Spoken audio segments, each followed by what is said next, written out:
ടി.പിയുടെ കൊലപാതകം, അതിനുശേഷവും അതിന്റെ മുന്നേയും കേരള രാഷ്ട്രീയ മണ്ഡലത്തിൽ നടന്നുകൊണ്ടിരിക്കുന്ന കൊലപാതക രാഷ്ട്രീയം, ഇതൊക്കെ നമുക്ക് വരച്ചു കാണിച്ചു തരുന്നത് ആദർശത്തിന് പകരം ആയുധമേന്തുന്ന ഒരു സമൂഹത്തെയാണ്.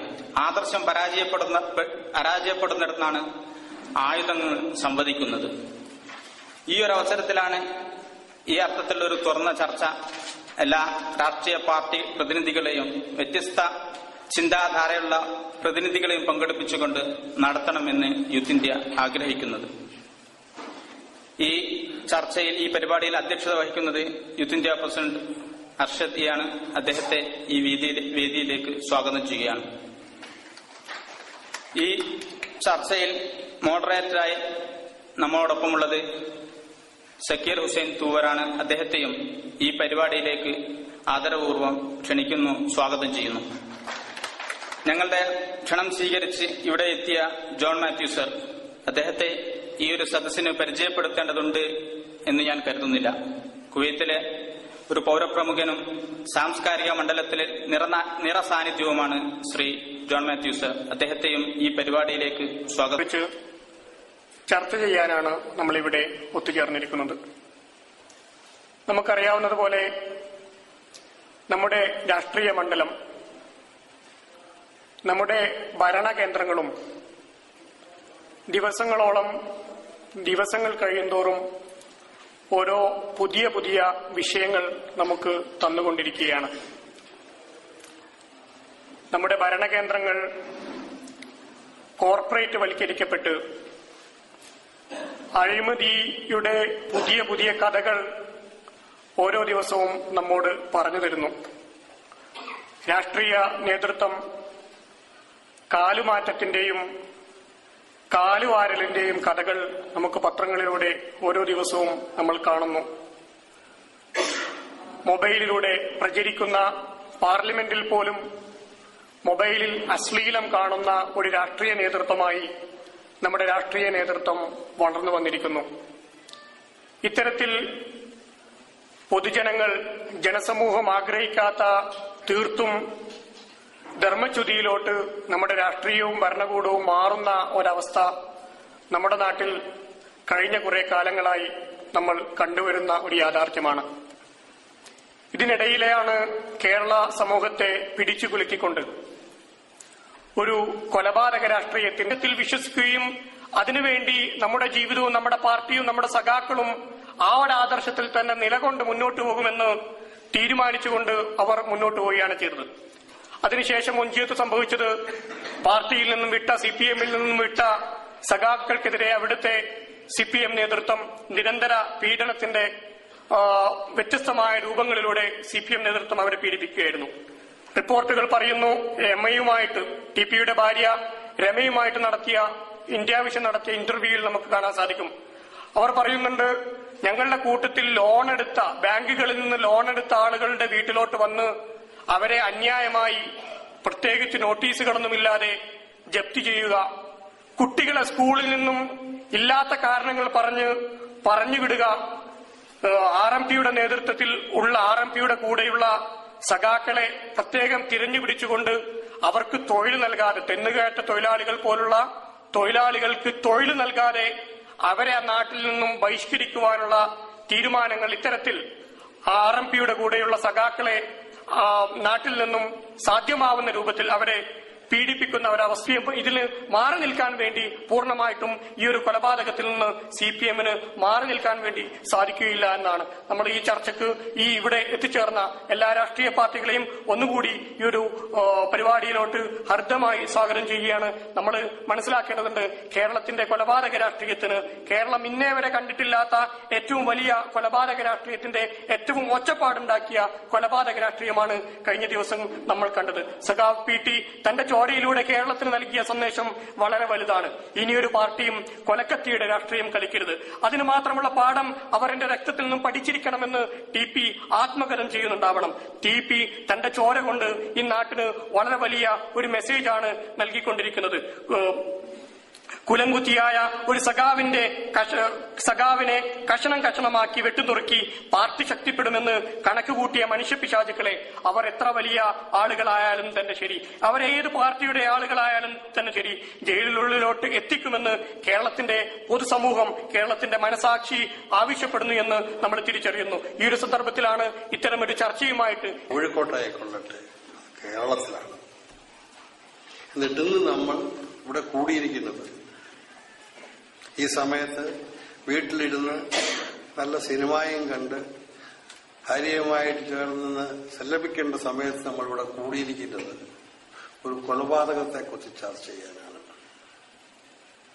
അതുകൊണ്ട് ഒരു കേരളീയൻ എന്ന നിലയിൽ ഞാൻ ലക്ഷിക്കുന്നു.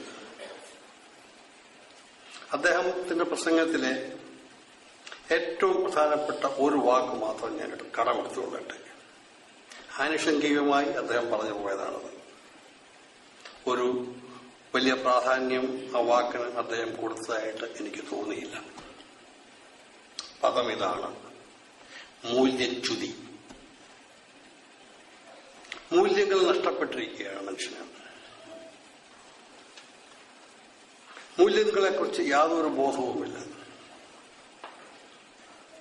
എന്തും എവിടെ വെച്ചും എങ്ങനെയും ചെയ്യുക സ്വാർത്ഥ ലാഭത്തിന് വേണ്ടിയിട്ട്. ഇവിടെ ഇപ്പോൾ കേരളം മുഴുവനും പ്രിന്റഡ് മീഡിയയും ഇലക്ട്രോണിക് മീഡിയയും മറ്റ് വേദിയിലിരിക്കുന്ന വിവിധ സംഘടനാ നേതാക്കളെ, സ്നേഹിതരെ, വളരെ വിശദമായ ഒരു അധ്യക്ഷ പ്രസംഗമാണ് നമ്മളിവിടെ കേട്ടത്. കഴിഞ്ഞ 10-50 വർഷത്തെ ചരിത്രങ്ങൾ അദ്ദേഹം വളരെ ഭംഗിയായി ഇവിടെ അവതരിപ്പിച്ചു. പക്ഷെ അദ്ദേഹം പറഞ്ഞ ഒരു കാര്യത്തോട് ആദ്യമായി തന്നെ ഞാൻ വിയോജിപ്പ് രേഖപ്പെടുത്തുകയാണ്. KPCC പ്രസിഡന്റ് രമേശ് ചെന്നിത്തല വടകരയില് നിരാഹാരമിരുന്ന് പ്രഹസനം കാണിച്ചു എന്നാണ് അദ്ദേഹം പറഞ്ഞത്. കൊല്ലപ്പെട്ട TP ചന്ദ്രശേഖരന്റെ കുടുംബാംഗങ്ങളുടെ ഐക്യദാർഢ്യം പ്രഖ്യാപിച്ചുകൊണ്ട് അവരുടെ ദുഃഖത്തിൽ പങ്കുചേർന്നുകൊണ്ട് ഒരു ദിവസം ഉപവസിച്ചത് അത് ഒരു പ്രഹസനമാണ് എന്ന് പറഞ്ഞ അതിനോട് ഞാൻ പൂർണ്ണമായും വിയോജിക്കുന്നു. ഈ കൊലപാതകം നടന്ന് 24 മണിക്കൂറിനകം പ്രതികളുടെ സൂചന കിട്ടാൻ കേരളത്തെ പോലീസിന് കഴിഞ്ഞു. വിൻസെന്റും പോളിന്റെ നേതൃത്വത്തിലുള്ള ഒരു വിദഗ്ധ സംഘത്തെയാണ് UDF സർക്കാർ ഇതുമില്ല ഞങ്ങൾക്ക്. കാരണം നമ്മൾ കണ്ടയാണ് നമ്മളുടെ പ്രിയങ്കരനായ ആ സഖാവ് മരണപ്പെട്ടു എന്ന് റിപ്പോർട്ട് ചെയ്യപ്പെട്ട് മിനിറ്റുകൾക്കകം കേരളം മുഴുവൻ ശ്രദ്ധിക്കപ്പെടുന്ന മലയാള മാധ്യമങ്ങളിൽ, ദൃശ്യമാധ്യമങ്ങളിൽ പ്രത്യക്ഷപ്പെട്ടുകൊണ്ട് കേരളത്തിൽ നിന്നുള്ള ഒരു കേന്ദ്രമന്ത്രി പറയുകയാണ്, എന്നോട് നേരിട്ട് വന്ന് TP ചന്ദ്രശേഖരൻ പറഞ്ഞിട്ടുണ്ട്, എന്നെ CPM-കാർ കൊല്ലും, എനിക്ക് വധഭീഷണിയുണ്ട്.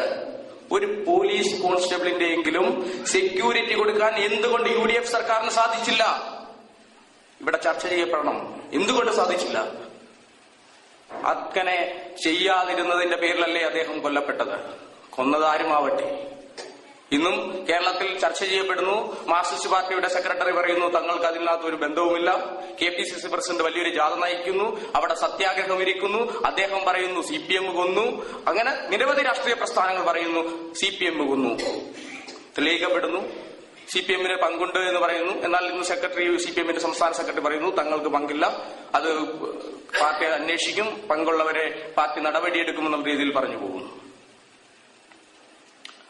അങ്ങനെയൊക്കെ പറഞ്ഞു പോകുന്നു. അതുപോലെ തന്നെ എന്റെ ഒരു സുഹൃത്ത് വേറൊരു കാര്യം പറഞ്ഞു, ഘടകകക്ഷികളുടെ കാര്യം. CPI അടക്കമുള്ള ഘടകകക്ഷികൾ എന്ത് നിലപാടെടുക്കുമെന്ന്. കേരളത്തിൽ ഈ വധവുമായി ബന്ധപ്പെട്ട് അതിദാരുണമായി കൊല്ലപ്പെട്ട TP ചന്ദ്രശേഖരന്റെ വധവുമായി ബന്ധപ്പെട്ട് ഒരു കമ്മ്യൂണിസ്റ്റുകാരന് ആധികാരികമായി അദ്ദേഹത്തിന്റെ വീട്ടിലേക്ക് കടന്നു ചെല്ലാൻ സാധിച്ചിട്ടുണ്ടെങ്കിൽ അത് CPI-കാരനാണ്.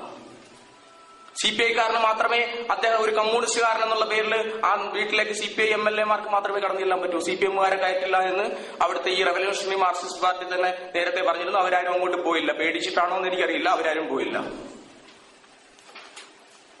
CPI-യുടെ നിലപാട് CPI-യുടെ സംസ്ഥാന സെക്രട്ടറി പന്ന്യൻ രവീന്ദ്രൻ അറിയിച്ചു കഴിഞ്ഞു. അതുപോലെ തന്നെ CPI അവിടെ അതുമായി ബന്ധപ്പെട്ട് പല പരിപാടികളും സംഘടിപ്പിച്ചുകൊണ്ടിരിക്കുന്നു. ഈ കൊലപാതക രാഷ്ട്രീയത്തെക്കാൾ ഒക്കെ ഒരുപാട് പ്രശ്നകരമായ മറ്റൊന്ന് നമ്മുടെ രാജ്യത്തുണ്ട്, വർഗീയ ഫാസിസ്റ്റ് ശക്തികളുടെ കടന്നുകയറ്റം. അത്തരത്തിലുള്ള വർഗീയ ഫാസിസ്റ്റ് ശക്തികളുടെ കടന്നുകയറ്റം ചെറുക്കുന്നതിന് വേണ്ടിയാണ് ഇടതുപക്ഷ ജനാധിപത്യ മുന്നണി എന്ന സമ്പ്രദായത്തിൽ നിന്നുകൊണ്ട് ഇന്ത്യൻ കമ്മ്യൂണിസ്റ്റ് പാർട്ടി ഈ CPM അടക്കമുള്ളവരുടെ കൂട്ടത്തിൽ നിൽക്കുന്നത്. അതുകൊണ്ട് മാത്രമാണ് ആ മുന്നണി പൊളിച്ചുകൊണ്ട് വെളിയിലേക്ക് പോകാൻ കമ്മ്യൂണിസ്റ്റ് പാർട്ടിക്ക് സാധിക്കാത്തത്. ഇത് ഒരാളുടെയോ രണ്ടുപേരുടെയോ കൊലപാതകത്തിൽ അവസാനിക്കുന്നുവെങ്കിൽ നാളെ ഈ മാർക്സിസ്റ്റ് പാർട്ടിയിൽ നിന്നോ അല്ലെങ്കിൽ CPI ഭിന്നമായി മാറിക്കൊണ്ടു പോകുന്നത് കൊണ്ടുണ്ടാകുന്ന നേട്ടമെന്ന് പറഞ്ഞാൽ ഈ ഭീകര സംഘടനകൾ RSSഉം ബജറംഗ ദളും NDFഉം ക്യാമ്പസ് ഫ്രണ്ടും അടക്കമുള്ള വർഗീയ ഫാസിസ്റ്റ് ശക്തികൾ കേരളത്തിന്റെ ഭരണം കൈയാളുകയും അവർ ഇതിനേക്കാൾ വലിയ വിപത്തുകൾ നമ്മുടെ നാട്ടിൽ തുറന്നുവിടുന്ന കാഴ്ചയെ നമുക്ക് കാണേണ്ടി വരും. അതുകൊണ്ട് തന്നെയാണ് കമ്മ്യൂണിസ്റ്റ് പാർട്ടി ഇങ്ങനെ ഒരു നിലപാടെടുത്തുകൊണ്ട് പോകുന്നത്. ഇടതുപക്ഷ ഐക്യം മുന്നോട്ട് കൊണ്ടുപോകുന്നതിന്റെയും പ്രധാനപ്പെട്ട കാരണം അതുകൊണ്ട് തന്നെയാണ്.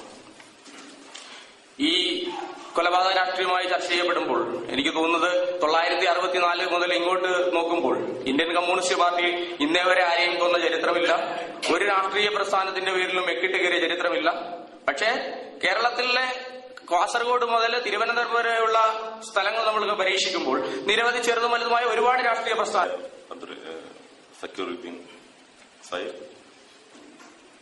യോഗം ഉദ്ഘാടനം ചെയ്ത ജോൺ മാത്യു സാർ, അതുപോലെ ഇവിടെ വേദിയിലും സദസ്സിലും സന്നിധരായ എല്ലാവർക്കും നമസ്കാരം. യൂത്ത് ഇന്ത്യ ഇവിടെ ഇന്ന് ചർച്ച ചെയ്യുന്ന വിഷയം ഭീകരത വിളയുന്ന കേരളം. പക്ഷെ അതിൽ അത് ആമുഖമായിട്ട് അവതരിപ്പിച്ച യൂത്ത് ഇന്ത്യയുടെ പ്രസിഡന്റ് ആ വിഷയത്തെ കുറിച്ച് പറയുമ്പോൾ ഇന്നിപ്പോ ഏറ്റവും കാലികമായിട്ടുണ്ടായ ഒരു സംഭവം റവല്യൂഷണറി മാർക്സിസ്റ്റ് പാർട്ടിയുടെ നേതാവ് സഖാവ് TP ചന്ദ്രശേഖരന്റെ വധവുമായി ബന്ധപ്പെട്ട് അത് വളരെ ക്രൂരവും നിഷ്ഠൂരവും അതോടൊപ്പം തന്നെ ജനാധിപത്യ കേരളത്തിന് അപമാനകരമായതുമായ ഒരു കൊലപാതകം തന്നെയാണ് പറയാനുള്ളത്. ആ പാർട്ടിയുടെ ഒരു ലൈൻ അങ്ങനെയാണ്.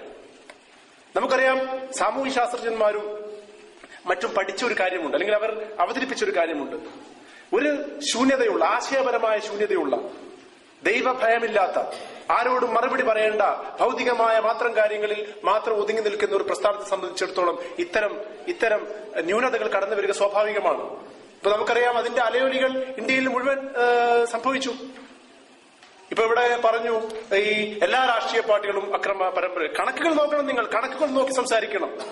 ഇവിടെ കഴിഞ്ഞ 2 വർഷം 7000-ലധികം കേസുകൾ, രാഷ്ട്രീയ കേസുകൾ രജിസ്റ്റർ ചെയ്യപ്പെട്ടപ്പോൾ 6000-ലധികം കേസുകളിൽ മാർക്സിസ്റ്റ് പാർട്ടി ഒരു ഭാഗത്തുണ്ട്. നമ്മൾ ആക്സിഡന്റ് ഉണ്ടാകുമ്പോൾ പറയും ഒരു സൈഡിൽ എപ്പോഴും ബസ്സാണെന്ന് പറയും. അതുപോലെ ഈ രാഷ്ട്രീയ കൊലപാതകങ്ങളിലും ഈ അക്രമ നമുക്ക് തോന്നും. അതിനുശേഷം സച്ചിദാനന്ദനും മറ്റുമൊക്കെ ചെറിയ പ്രസ്താവനകൾ നടത്തിയിട്ടുണ്ട്. പൊതുവെ പറഞ്ഞാൽ ഇതിനെ അപലപിക്കാൻ ഇത്തരത്തിൽ സാംസ്കാരിക നായകന്മാരെന്ന് പറയുന്ന ആളുകൾ രംഗത്തെത്തിയിട്ടില്ല എന്നതൊരു വസ്തുതയാണ്.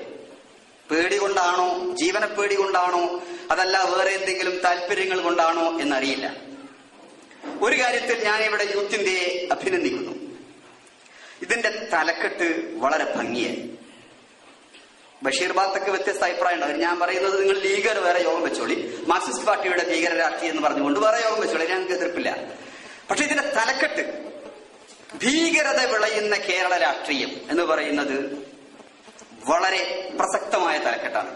ഇതിനെക്കുറിച്ചൊക്കെ സംസാരിക്കുമ്പോൾ നമ്മൾ അറിയാതെ പറഞ്ഞു പോകുന്ന ചില വാചകങ്ങളുണ്ട്. അക്രമ രാഷ്ട്രീയം, കൊലപാതക രാഷ്ട്രീയം എന്നൊക്കെ പറയുമ്പോൾ അതിനൊരു വെയിറ്റ് ഇല്ല. ഈ തലക്കെട്ട് അക്രമ രാഷ്ട്രീയം എന്നാണെങ്കിൽ ഈ പറഞ്ഞതിന്റെ ഇഫക്റ്റ് ഇല്ല. കാരണം അക്രമ രാഷ്ട്രീയം എന്നൊക്കെ പറഞ്ഞ് അതൊരു വിലയില്ലാത്ത പദപ്രയോഗമായി മാറിയിരിക്കുന്നു. അതൊന്നും അല്ല ഇപ്പൊ കേരളത്തിൽ നടന്നുകൊണ്ടിരിക്കുന്നത്. ശരിയായ ഭീകരതയാണ്, ശരിയായ കൊട്ടേഷൻ സംഘങ്ങളാണ് നമ്മുടെ കേരളത്തെ നയിക്കുന്നത്. അവരെ നയിച്ചുകൊണ്ടിരിക്കുന്നത് രാഷ്ട്രീയ പാർട്ടികൾ. ഈ യാഥാർത്ഥ്യം നമ്മൾ